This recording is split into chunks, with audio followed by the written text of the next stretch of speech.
तलाक की शरह क्यों बढ़ती जा रही है? वो क्या माशरती मसाइल हैं कि जो इनका बुनियादी वजह है? जज़ाकल्लाह। बहुत सारे असबाब हैं।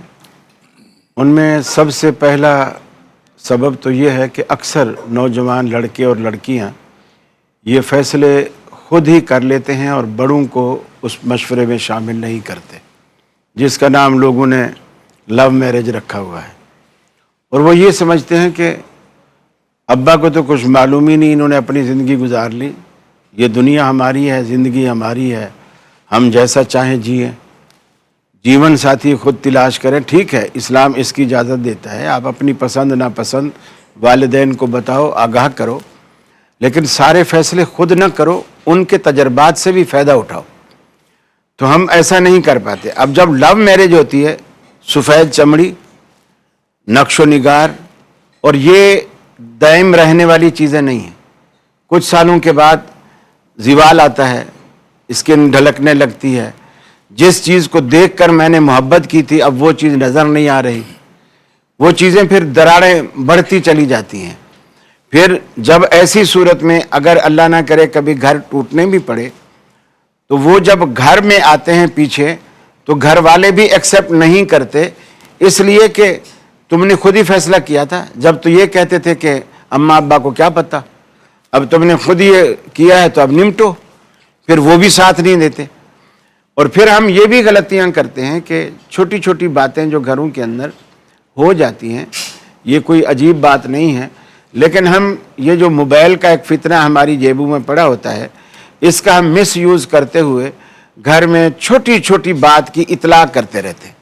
आज उसने यूँ कहा, आज उसने ये कहा, आज उसने वो कहा, आज घर देर से आया। ये चीज़ें मियाँ बीवी को आपस में खुद ही घर के अंदर, ना लड़की अपने बड़ों तक पहुँचाए ना लड़का अपने बड़ों तक पहुँचाए, घर के अंदर, और यही चीज़ मोहब्बत पैदा करती है और आपस में अंडरस्टैंडिंग भी आपस में इसी मामले में होती है। अब आप देखें, नबी करीम सल्लल्लाहु अलैहि वसल्लम ने एक वक्त ऐसा आया कि अज़वाज मुतहरात ने कहा, ज़ाहिर बात है आप कोई यानी इस तरह की दौलतमंद बंगले वाले जायदाद वाले ऐसे नहीं थे, अगरचे आपके पास दौलत इतनी थी कि अल्लाह ने कहा कि ऐ हबीब अगर आप चाहते हो तो मैं ओहद पहाड़ आपके लिए सोना बना दूँ। आपने फरमाया नहीं या अल्लाह, मुझे इतना दे कि सुबह खाऊं तो शाम को फिर तुझसे मांगना पड़े, शाम को खाऊं तो फिर तुझसे मांगना पड़े, इसलिए कि ये जो तुझसे मांगने की लज्जत और आदत है ये कभी ख़त्म ही ना हो।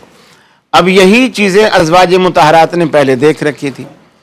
अब कुछ अर्सा गुजर गया तो उन्होंने देखा कि भाई हमारे घर में फाके आने लगे हैं, ये मामला नहीं होता। अब अल्लाह के रसूल ने यकसर ये नहीं किया कि जाओ तुम्हें तलाक है और तुम्हें ये है तुम्हें वो है, दफ़ा हो जाओ यहाँ से निकल, नहीं। आपने सोचने समझने का उन्हें मौका दिया। आपने ईला किया 1 महीने का।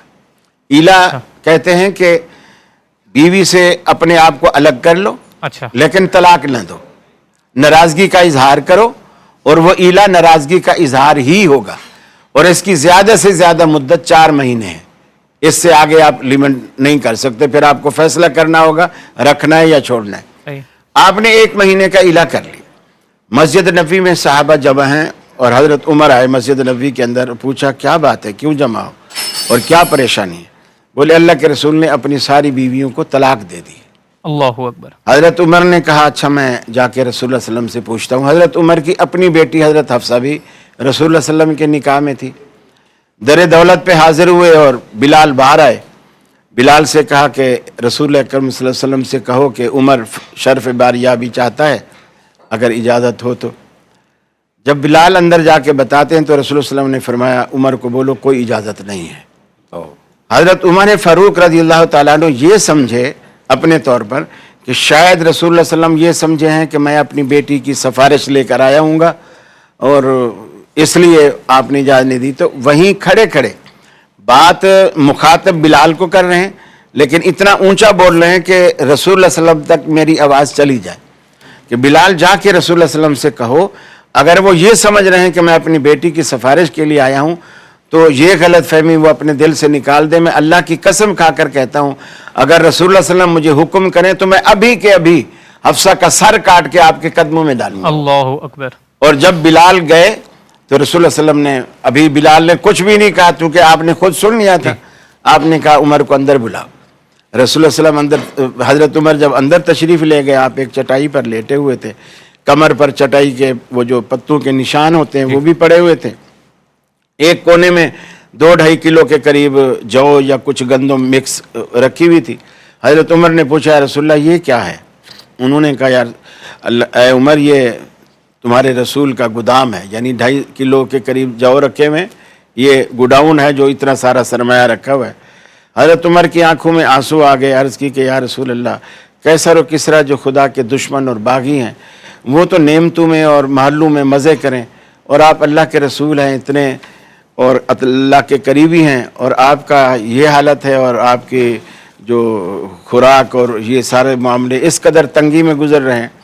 हज़रत उमर रो पड़े, रसूल सल्लल्लाहु अलैहि वसल्लम मुस्करा दिए। आपने फरमाया, उमर क्या तुझे ये पसंद नहीं है, उनके लिए दुनिया हो और हमारे लिए आखिरत हो? उन्होंने कहा पसंद। फिर हज़रत उमर ने कहा, या रसूलल्लाह, मैंने ये सुना है मस्जिद में सारे लोग जमा हैं, वो ये समझ रहे हैं कि आपने तलाक दे दी है बीवियों को। आपने फरमाया, नहीं, मैंने तलाक नहीं दी, मैंने ईला किया। हज़रत उमर ने कहा, इजाज़त हो तो मैं जा करके बताऊं? उन्होंने नीचे आकर बताया कि तुम्हारी ये सोच गलत है, मैं मिल के आ रहा हूँ, अल्लाह के रसूल ने कोई तलाक नहीं दी। लेकिन मकसद कहने का ये कि रसूलुल्लाह सल्लल्लाहु अलैहि वसल्लम ने घर बसाने के लिए ख़वातीन को एक सोचने समझने का मौका दिया, मोहलत दी, ताकि, और फिर उस मोहलत का आगे नतीजा भी निकला। मेरा ख्याल है आपकी करवटें बता रही हैं कि टाइम ख़त्म है, लेकिन असल जो बात मैं कहना चाह रहा था वो रह गई है।